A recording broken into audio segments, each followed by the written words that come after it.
morning, good afternoon, good evening from wherever you may be watching. Today is Friday, January 20th of 2023, and we are officially clocked in.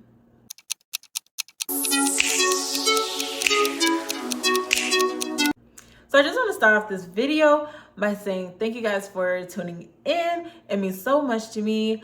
Please don't forget to like, comment, subscribe, and turn on those post notifications so that you're notified every time I upload. And we're going to go ahead and get right into the video. So on January 6th in Newport News, Virginia, there was a school shooting that occurred at Richneck Elementary School that involved a 6-year-old and their first grade teacher, Miss Abby Zwerner. Now, the student was reported to have pulled out the gun during instruction, pointed it at the teacher, and fired the gun, injuring her when the bullet went through her hand and into her chest. It is also reported that there were about 16 other students that were in the classroom and present during this incident, but thankfully none of those students had been injured. But even in the midst of Ms. Zwerner having been shot, she still was focused on the safety and protection of her other students and instructed them to run away, get out of the classroom, and to get to safety. Now, just 1 week before the shooting incident occurred, the 6-year-old student was said to have brought in bullets and show them to his teacher and tell her that next time he would be bringing a weapon. Authorities have reported that the student obtained the gun from his home, brought it to school in his backpack, and that the gun had been legally purchased by the child's mother and kept in their family home. Since this incident, there hasn't been a lot that has been said from the family until yesterday when a statement was released and was brought out by a representative for the family. And the statement has been authenticated and has been proven to actually be a statement from the 6-year-old's family. And I'm going to read that the full statement for you. Our hearts go out to our son's teacher, and we pray for her healing in the aftermath of such an unimaginable tragedy as she selflessly served our son and the children in the school. She has worked diligently and compassionately to support our family as we sought the best education and learning environment for our son. We thank her for her courage, grace, and sacrifice. We grieve alongside all the other teachers, families, and administration for how this horrific incident has impacted them, our community, and the nation.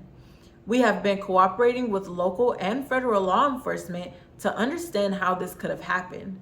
We have found there are no easy answers or simple explanations, but we would like to share additional facts previously unknown to the public in hopes that they will ease the dissonance we are all grappling with and prevent something like this from happening again. Our family has always been committed to responsible gun ownership and keeping firearms out of the reach of children. The firearm our son accessed was secured. While our son's privacy interests are important, transparency in this matter is a valid community interest. Our son suffers from an acute disability and was under a care plan at the school that includes his mother or father attending school with him and accompanying him to class every day.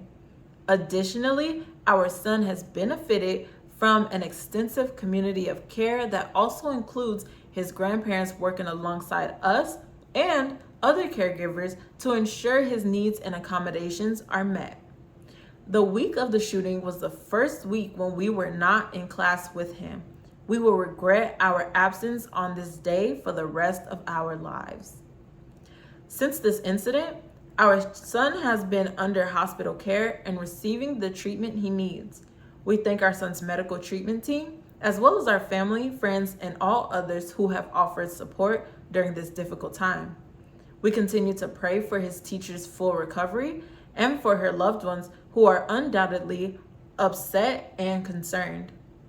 At this time, we love our son and are asking that you please include him and our family in your prayers. Now, for anyone hearing that statement made by these parents, we definitely understand and can sympathize with them and can really see and understand that this has been very hard on them as well, especially with their son being so young, only 6 years old in the first grade, and to be in a situation of this sort. I know that it has to be a huge burden that is being put on the family and their emotions as well. Since then, Ms. Werner had been in the hospital. Initially, her injuries were seen as being life-threatening, but she has been making improvements in her recovery and was actually recently released from the hospital and is receiving outpatient care. So she has a team of medical professionals as well as her family and other friends who have been taking care of her and who will continue to do so until she has made a full recovery outside of the hospital. Now, this situation, including a minor so young as 6 years old, is one that brings about a lot of stickiness to the situation in terms of who is to be held responsible. This child has not been identified by law enforcement or by the family, again, because they are a minor of such a young age. But there has been speculation that the mother of this child is said to potentially face criminal charges for the actions of her 6-year-old son. Under Virginia law, it's a misdemeanor if an adult leaves a loaded, unsecured firearm in such a way that it could endanger a child under the age of 14. And it is also unlawful for a person to unknowingly allow a child under the age of 12 to use a firearm. And this is where the mother can be facing legal charges, or she can be the one held legally responsible for the actions of her child because the gun was in their home and it was purchased by her. The school has since been closed since the incident and is set to reopen its classrooms on January 30th. And they have also extended emotional support services for students and families of Richneck Elementary, who have all been affected by this very tragic event. And with the statement being put out by the family, that has also brought about a lot of concern and questions from the public after the statement was given. With the parents saying that they practice securing their firearms in their home, and in the statement they reassure everyone that the firearms were in fact secured.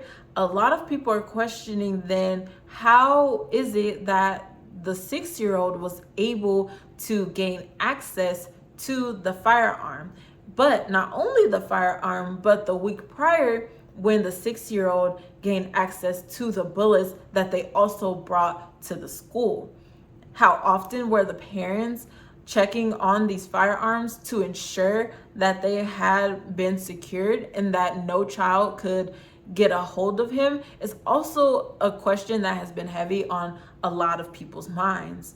Also, with the statement claiming that the parents were required to come to school with the child every single day, a lot of people are wondering what exactly it was that would require them to accompany their 6-year-old to school every single day. And if they had been doing that, then why were they not aware of the incident that happened a week prior to the shooting, where that student had brought a bullet to school and showed his teacher that bullet and made the threatening statement that he made that day. And after the student had said these things, brought the bullets to school, and forewarned his teacher that he would be bringing a weapon the next time, why was there not anything done after that to ensure that nothing would come of that statement? And if the parents had been made aware that this student, or were the parents made aware that this statement was made by the student with the bullet, and if they were made aware of that the statement, did they go ahead and double, triple, quadruple check that their firearm was secure in a way that their 6-year-old would not have access to it? We can see how we can be sympathetic towards the parents and understand that they are also going through a very heavy situation, but also we still have a lot of questions that are lingering with this situation. But all in all, I believe that everyone is really just focused on the healing of this community, the healing of Miss Abbigail Zwerner and her full recovery, her journey to her full recovery. And of course, as always, like, our hearts and our thoughts are going out to those who have been affected by this. That is all that has been released as far as a family official statement goes, and that is the update on Ms. Abbigail Zwerner as well. If there are any additional questions that you guys also have about this case, the student, the teacher, the parents, how this has been handled, go ahead and leave those questions in the comments section. And again, don't forget to like, comment, and subscribe, and turn on those post notifications. And I'll see you guys again next time. Clocking out.